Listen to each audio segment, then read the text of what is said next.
Hello, friends. We are podcasting Chapter 6 of your statistics book.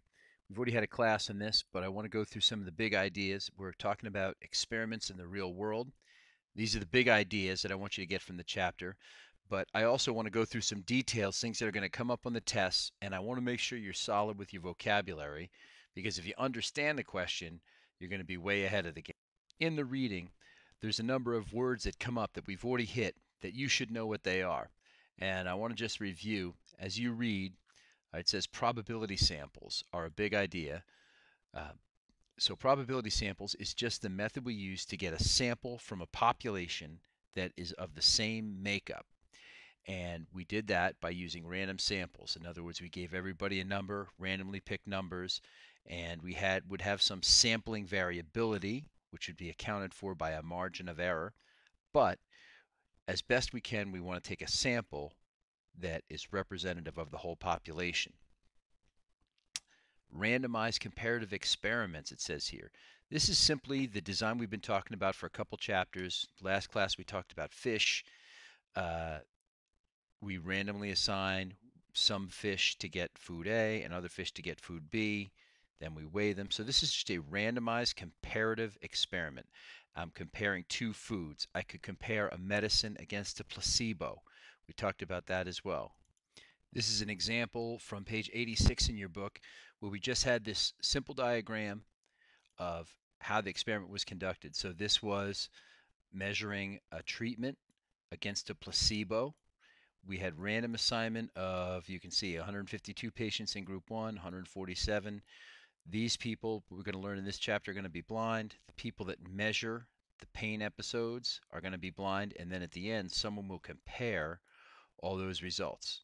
So this is what they mean when they're talking about a randomized comparative experiment. It's a big fancy word for a pretty simple idea. All right. And the reason that we do random is to try to reduce bias. So as you read through here, you get to this expression, designing an experiment. And what designing an experiment means is we just want to get at the truth of the matter, whatever that is.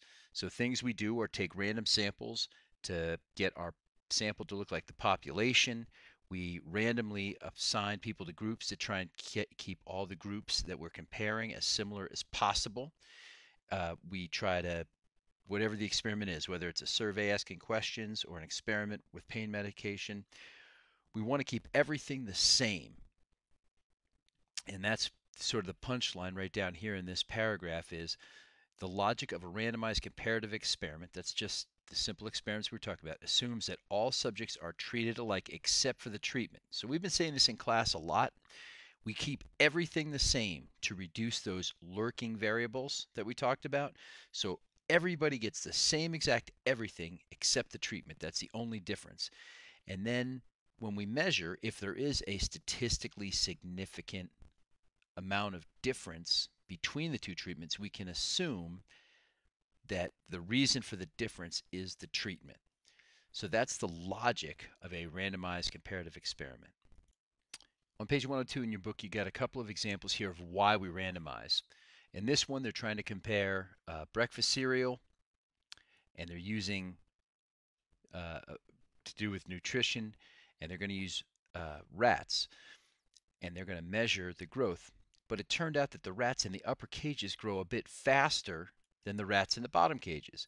So if they had given one breakfast cereal to only rats on the top, it would have biased their results. So how do they get around it? They assign rats to cages at random so that some at the top, some in the middle, some in the bottom would all be getting all the different treatments. In this one, they were doing another effect, another experiment, and they found out that rabbits that receive human affection, um, like having the little furry head scratched by friendly people, the rabbits who refused the affection had lower cholesterol.